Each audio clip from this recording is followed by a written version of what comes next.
Olá, graça e a paz, tudo bem com você? Hoje é dia 1º de julho de 2023, sábado, mais um dia que o Senhor fez. Regozijemos e nos alegremos nele.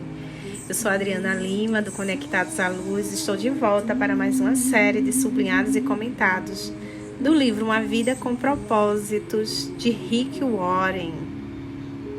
Capítulo 31, Entendendo Sua Forma. A gente viu no capítulo anterior que forma é uma abreviação, né? Que você foi formado para servir a Deus. A gente viu o F, que significa formação espiritual.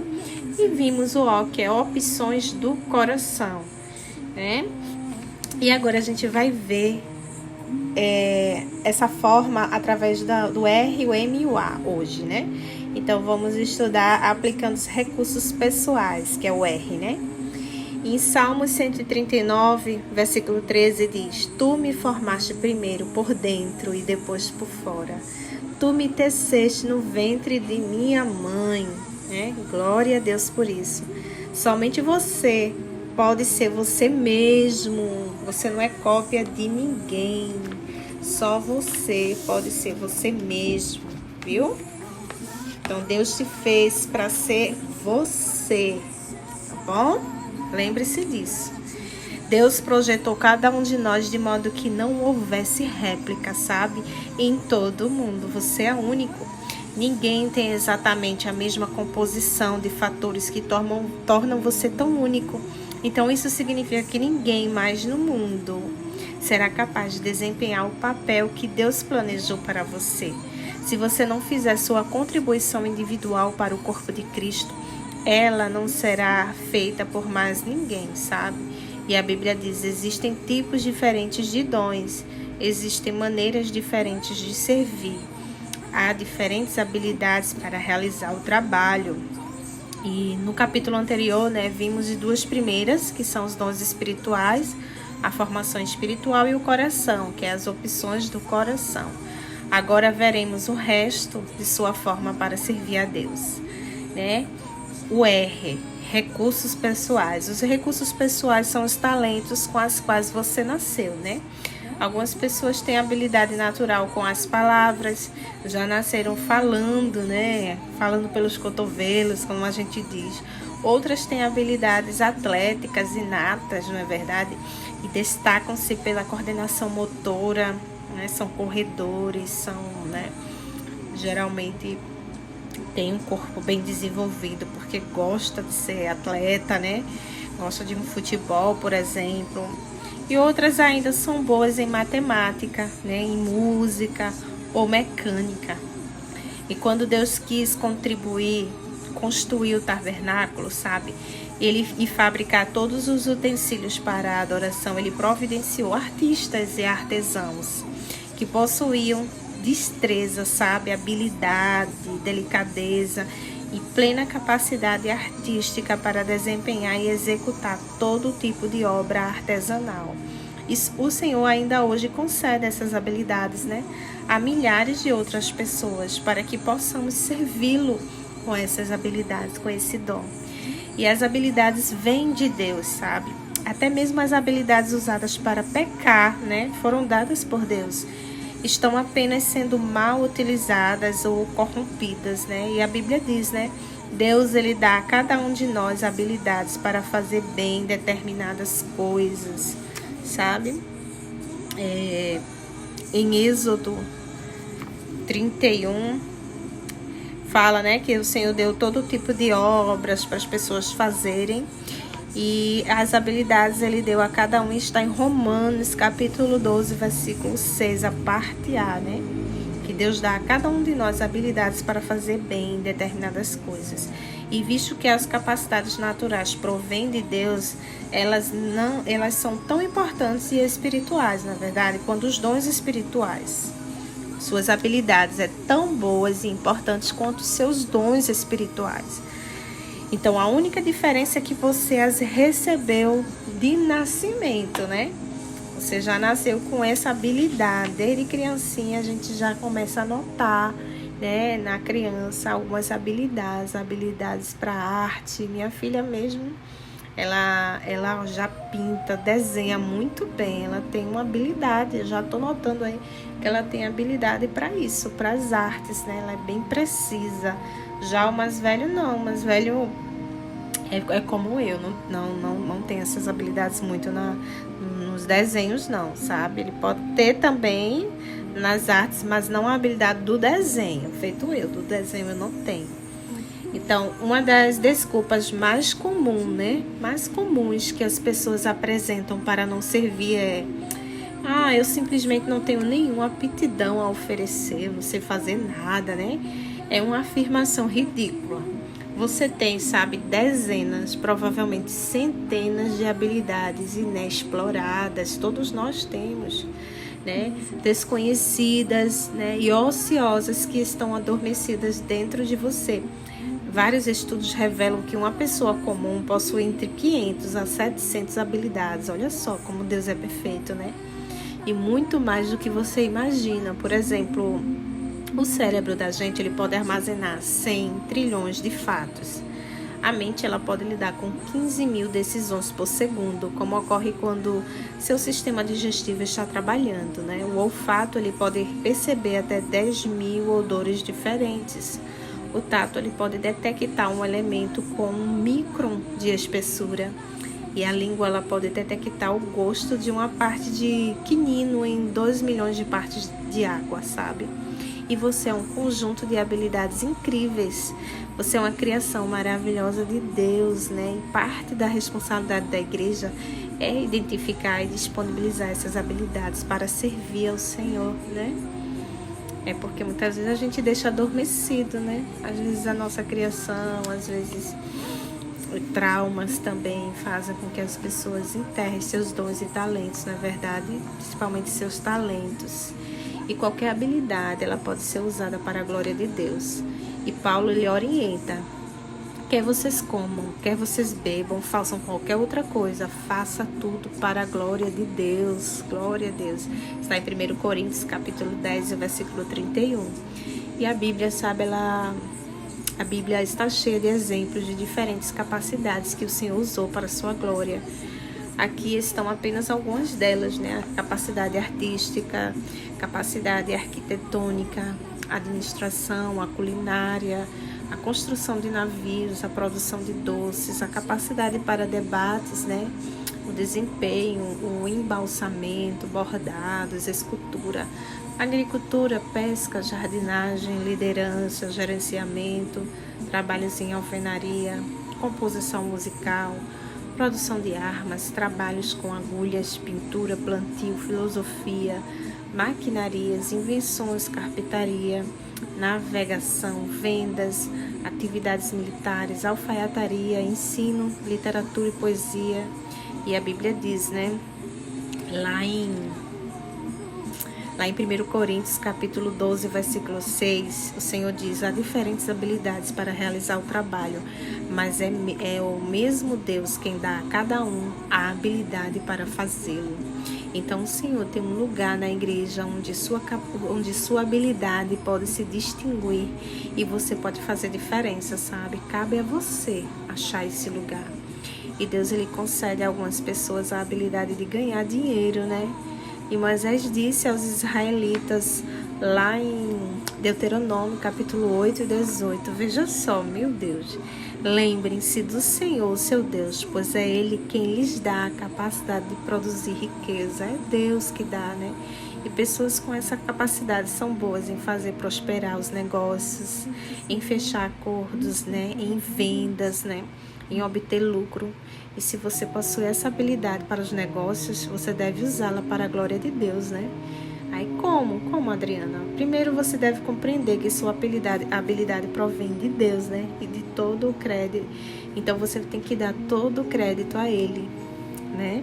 E o segundo é: use sua empresa ou negócio para atender a necessidade de alguém. Compartilhe sua fé com os que não creem, né? O terceiro é: devolva ao menos o dízimo, né, que é o 10% do lucro para Deus, como ato de adoração. Isso é uma ordenança, está lá em Deuteronômio, capítulo 14, versículo 23. Então, por fim, estabeleça para você mesmo a meta de ser um construtor do reino e não um construtor de riquezas, né? Então, Deus quer que eu e você faça aquilo que somos capazes de fazer, sabe? Você é a única pessoa deste mundo que pode empregar suas habilidades. Ninguém mais pode assumi-las, só você, porque ninguém mais possui a constituição exclusiva que Deus lhe deu, né? E a Bíblia diz que o Senhor supre você de tudo o que é necessário para fazer a sua vontade. Então, para descobrir a vontade de Deus para a sua vida, faça um autoexame minucioso, né, a fim de saber em que você é bom e identificar as coisas para as quais você não tem habilidade. Se Deus não lhe deu a capacidade de cantar bem, Ele não espera que você seja cantor de ópera. Ele jamais, né, lhe pedirá que dedique a vida a uma tarefa pela qual você não tem talento algum.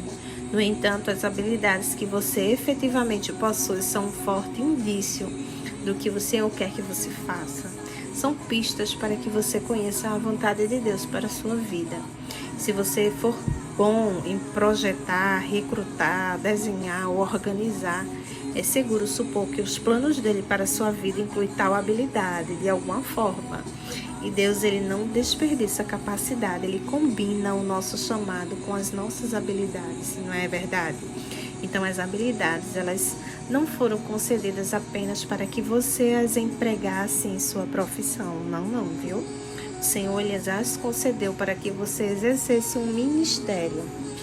E Pedro disse, lá em 1 Pedro, capítulo 4, versículo 10, pegue sua Bíblia aí. 1 Pedro, capítulo 4, versículo 10, ele diz que Deus deu a cada um de vocês algumas capacidades especiais.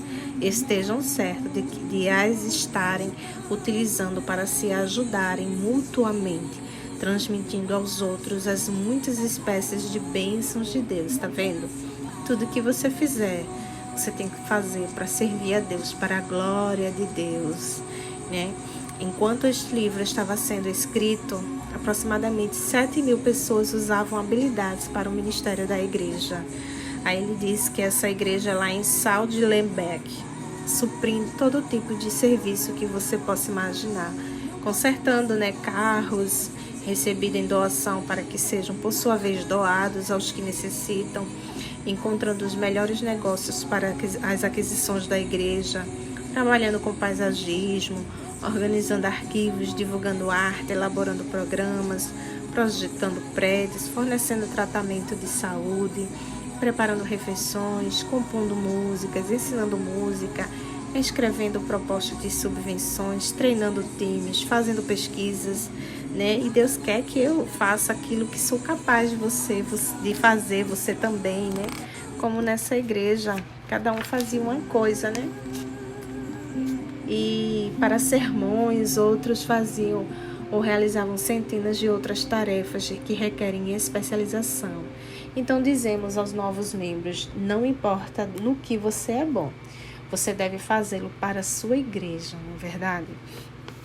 E a outra forma aqui é usando o seu modo de fazer, modo de ser.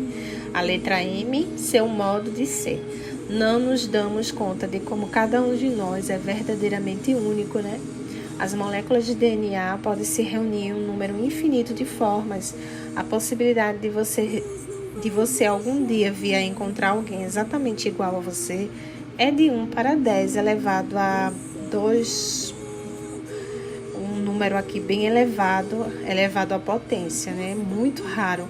Até mesmo os gêmeos, né? Até mesmo os gêmeos univitelinos, eles são diferentes, sabe? Eles têm DNAs diferentes.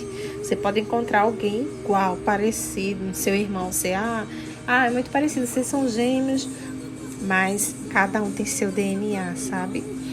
Então, se você escrever esse número com cada zero de espessura de 1 polegada, seria necessário uma tira de papel de 60.000 quilômetros. Para você que tem a ideia do que isso significa, alguns cientistas acreditam que o número de todas as partículas do universo não passa de 10 segundos de 76 zeros. Então, muito menor que as possibilidades de seu DNA, sua singularidade é um fato científico da vida, né? Você é único, você é singular. E quando Deus o fez, ele quebrou o molde, sabe? Nunca houve, nem haverá alguém exatamente igual a você. Não, não. É óbvio que Deus aprecia a diversidade. Basta olhar em volta, né? Ele criou cada um de nós com uma combinação exclusiva de traços de personalidade. Então, Deus fez os introvertidos, Deus fez também os extrovertidos, né? Fez as pessoas que gostam de rotina e fez aquelas que gostam de diversificar, que odeia a rotina. Fez os racionais, fez os emocionais, né? Deus deu a cada um uma personalidade, né? Deus deu alguns coléricos, algumas pessoas são coléricos, são mais agitados. Alguns são fleumáticos, que são mais introvertidos. Outros são sanguíneos, aquele que gosta de fazer todo mundo rir, mas também é bem impulsivo, como Pedro. E tem os melancólicos, né, que são mais emocionais, são mais sensíveis, não é verdade? Então, algumas pessoas trabalham melhor em tarefas individuais, enquanto outras têm melhor desempenho em equipe, né? E tem outros que não gostam de trabalhar em equipe, preferem ficar ali sozinho, quietinho. E a Bíblia diz, Deus age por intermédio de homens em maneiras diferentes, mas é o mesmo Deus que atinge seus propósitos mediante todos eles.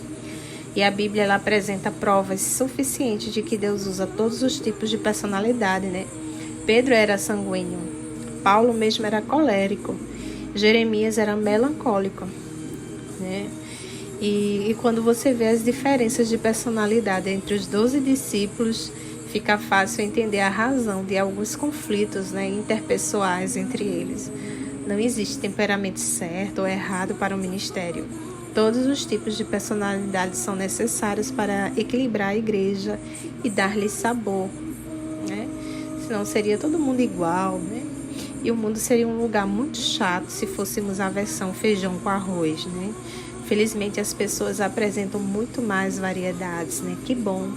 Então seu modo de ser, isto é, sua personalidade, influenciará de maneira direta a maneira e o lugar em que você usa as habilidades e os dons espirituais. Por exemplo, duas pessoas podem ter o dom de evangelização, né? Mas se uma é introvertida e a outra é extrovertida, esse dom será expresso de formas distintas, né? Cada uma da sua maneira. E o marceneiro, ele sabe que é mais fácil trabalhar no sentido das fibras da madeira que de modo perpendicular a elas. De igual maneira, quando você é forçado a atuar de certo modo fora das características de seu temperamento, cria-se tensão e desconforto e ainda se faz necessárias quantidades extras de esforço e energia, né? Sem falar que os melhores resultados não são atingidos, você não fica satisfeito. É por isso que imitar o ministério de alguém jamais produz resultados, né? Você não tem a personalidade daquela pessoa. Além do mais, Deus criou você para ser você mesmo, né? Não uma cópia de alguém. Você pode aprender com o exemplo de alguém, né? Mas deve filtrar o que aprender dessa pessoa, né? Por meio de sua forma. E temos hoje muitos livros, temos ferramentas que podem ajudá-lo a compreender sua personalidade, a fim de que você possa determinar como usá-la para Deus. Aí eu vou fazer aqui um comentário. A única pessoa que a gente deve imitar, gente, é Jesus, né? Paulo nos orienta, sede imitadores, né? Sede meus imitadores de Jesus. Temos que ser imitadores de Jesus. Temos que almejar ter o caráter dele, sabe? Temos que almejar ter o coração dele, não o coração de alguém que a gente admira, aquela pregadora, aquele pregador que eu admiro tanto, não, sabe? Ele é pecador, assim como eu, mas de Jesus, que é perfeito, né? A ele sim, a gente tem que tentar ter um coração segundo o seu coração, não é verdade? Além do mais, Deus criou você para ser você mesmo. Você pode aprender com o exemplo de alguém, mas deve filtrar o que aprendeu por sua forma. Temos hoje muitos livros, como eu falei, né? E como no vitral, nossas diferentes personalidades refletem a luz de Deus em muitas cores e padrões. Então, isso abençoa a família do Senhor com intensidade e variedade. E também nos abençoa pessoalmente. É agradável fazer aquilo para o qual Deus nos preparou, quando atua de forma coerente com a personalidade que Ele lhe deu. Você se sente realizado, satisfeito e produtivo, né? E agora a gente vai ver a letra A da forma, utilizando suas áreas de experiência. Área de experiência. Você foi formado pelas experiências que teve na vida, né? Estando a maioria delas além de seu controle. Mas Deus, Ele permitiu que acontecesse para cumprir o propósito de sua formação, né? Ao determinar sua forma para servir a Deus, você deve examinar ao menos 6 tipos ou áreas de experiências do seu passado, sabe? Então, aqui, experiências familiares. O que você aprendeu vivendo com sua família, né? As experiências educacionais. Quais eram as matérias favoritas na época de escola que você estudava? Quais eram, né? Experiências vocacionais. Em quais empregos você foi mais eficiente e mais gostou de trabalhar, né? E as experiências espirituais. Qual foi a época mais relevante com Deus? Então, também experiências ministeriais. Como você serviu a Deus no passado? Como foi?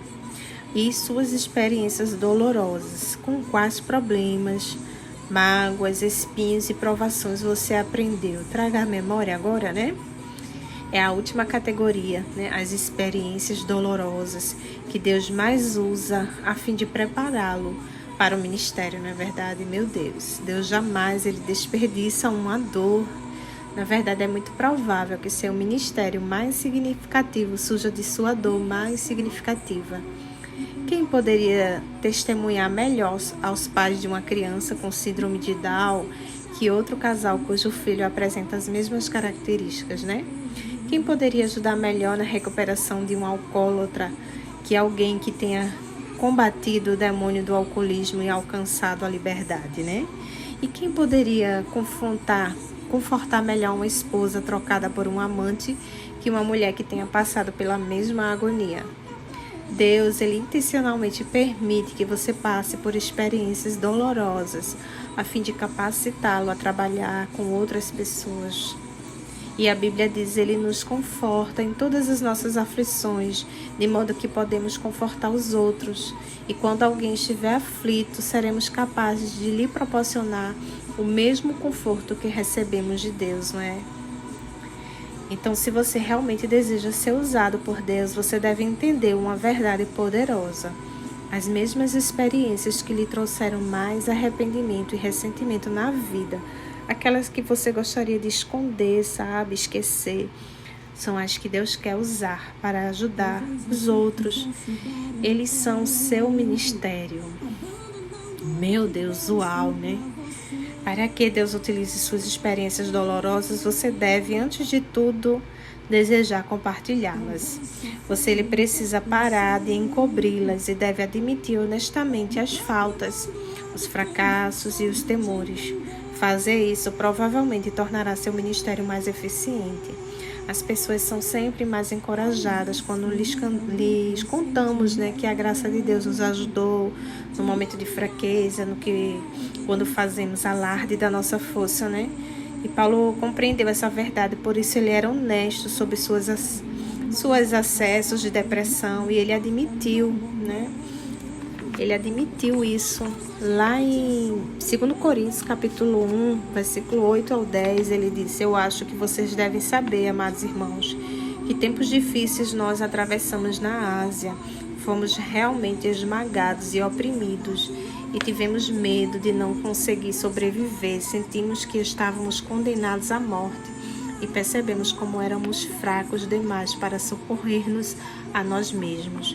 Isso, porém, foi bom, porque assim nós colocamos tudo nas mãos de Deus, o único que poderia salvar-nos, pois é capaz até de levantar os mortos. E Ele nos ajudou mesmo e nos salvou de uma morte terrível. Sim, e esperamos que Ele faça assim sempre. Glória a Deus, tá vendo? Então a gente, né, aprende mais com as experiências das pessoas, né? Então, se Paulo mesmo ele tivesse mantido em segredo isso que ele passou, esse momento de dúvida, né, e de depressão, milhões de pessoas jamais haveriam se beneficiado dela, né? Somente experiências compartilhadas podem beneficiar os outros. E Aldous, ele disse: experiência não é o que acontece com você, é o que você faz com o que acontece com você, né? O que você fará com suas experiências? Não desperdice a dor, use-a para ajudar os outros. Uau, né? E após analisar as 5 vias que Deus utiliza a fim de moldá-lo para o ministério, espero que você chegue a um profundo reconhecimento da soberania de Deus e obtenha uma ideia clara de como Ele o preparou para o propósito de servi-lo. Entendeu agora? Entendeu agora porque você sofreu tanto, porque você já chorou tanto, né? Aquela coisa aí que tu pediu tanto a Deus e tu ainda não teve. Você tá entendendo por que agora? Tá vendo? Utilizar a sua forma é o segredo tanto da frutificação quanto da realização do ministério. Você será realmente eficiente quando utilizar seus dons espirituais e habilidades na área de interesse de seu coração, sabe? De modo que obtenha a melhor expressão de sua personalidade e de suas experiências. Quanto mais adequada a combinação, mais bem-sucedido você será. Você quer ser bem-sucedido? Você quer ser bem-aventurado? Junte aí suas habilidades, seus dons para servir ao Senhor de todo o coração, sabe? Para que Deus utilize suas experiências dolorosas, você deve, antes de tudo, desejar compartilhá-las, né? Então, vai aí se preparando que no tempo certo, talvez a tua história de vida possa influenciar muitas vidas, ajudar muitas vidas que estão passando pela mesma situação que você viveu. Tá bom? Talvez era tudo isso que eu e você precisávamos ouvir. Que palavra, né? Pega aí agora, chegou o momento de anotar para a gente refletir nesse 31º dia, pensando sobre meu propósito de vida. Pega a tua caneta, o lápis, um caderno e diz aí, anota aí um tema para reflexão. Ninguém mais pode ser eu. Ninguém pode ser eu. Anote aí. Só você, né? E um versículo para você memorizar está em 1 Pedro, capítulo 4, versículo 10. 1 Pedro, capítulo 4, versículo 10. Deus deu a cada um de vocês algumas capacidades especiais. Estejam certos de as estarem utilizando para se ajudarem mutuamente, transmitindo aos outros as muitas espécies de bênçãos de Deus. Grave aí na sua memória esse versículo, tá bom? E uma pergunta para você meditar, eu e você meditar é: que capacidade dada por Deus ou experiência pessoal eu posso oferecer à minha igreja? Que capacidade dada por Deus ou experiência pessoal posso oferecer à minha igreja? Fica aí essa perguntinha para você responder, meditar, tá certo? E que o Senhor possa tocar na sua vida, no seu coração. Eleve os seus olhos agora, os seus pensamentos ao altar de Deus. Feche os seus olhos, dependendo de onde você estiver. Se você não puder, estiver dirigindo ou no trabalho, você fique orando em pensamento, tá certo? Pai amado, que estou em tua presença, te agradecendo, meu Deus, por essa oportunidade de estar aqui nessa leitura de sublinhados e comentados desse livro, Deus. Senhor, eu te agradeço também por essa vida que chegou aqui, Deus, não foi por acaso. Tudo tem um propósito, né? E eu tenho certeza que esse propósito, Deus, que tu tem na vida dela, na vida dele, é um propósito de paz, né? Um futuro para que essa pessoa tenha futuro, tenha esperança, sabe, Deus? Talvez essa pessoa ache que sua vida não tem mais esperança, que sua vida é só derrota, é só problema, só dificuldade. Talvez essa pessoa não encontre uma luz no fim do túnel. Está esmagada, desesperada pela dor, pelo sofrimento, talvez a solidão. Ah, Deus, é tanta gente sofrendo no mundo, Senhor. É tantas pessoas com dificuldades, é enfermidade, é doença, é luta em cima de luta. Quando a pessoa pensa que tá bem, que chegou a bonança, chegou a vitória, vem outra luta. Ah, Deus, às vezes é de ordem financeira, às vezes é uma enfermidade, às vezes é uma perca de um familiar, um luto. Meu Deus, cuida dessa vida, dá conforto, sabe, Deus, dá ousadia, levante, tira do chão, sabe, Deus, junte os cacos dessa pessoa e refaça novamente, molde ela, Senhor, molde ele, para que ele possa seguir segundo os teus propósitos, segundo a tua vontade, Deus. Oh, Jesus, ajuda essa pessoa, me ajude a exercer as habilidades que temos para a tua glória, Deus. Que a gente possa fazer tudo para a tua glória, usando as nossas habilidades, os nossos dons, os nossos talentos na tua casa, Deus. Não para se vangloriar de forma alguma. E o Senhor quer, né, que façamos aquilo que o Senhor nos capacitou. Ó Deus, Tu és especialista em usar os improváveis, aqueles que, como Moisés, não se achava capaz, como Jeremias, como tantos, Abraão, José, Davi, para derrotar o gigante. Quantos incapazes, né? Quantos o Senhor usou. Usa-nos também, Deus. Usa-nos também. Apesar da nossa pequenez, apesar dos nossos erros e defeitos, tem misericórdia de nós, tem misericórdia das nossas vidas. E que tudo que a gente faça, Deus, seja para construir o Teu reino, seja para impactar vidas, seja para a glória do Teu nome. Sabe, Deus? Ó Deus, cuida dessa vida, que ela possa usar o seu modo de ser, toda a sua vida, a sua personalidade, para a glória do seu nome, né? Se essa pessoa for introvertida, que ela seja para a glória do teu nome. Se for um extrovertido, que o Senhor possa usar também, porque todos somos importantes para ti, né? Não existe temperamentos perfeitos, não existe ser humano perfeito, nem temperamento perfeito. Tudo tu criaste, porque tu gosta da diversidade, tu gostas de cada um ser único, né? Com seus DNA, com seu DNA e sua forma de ser, né? E temos tantos a aprender uns com os outros, meu Deus, tanto, né?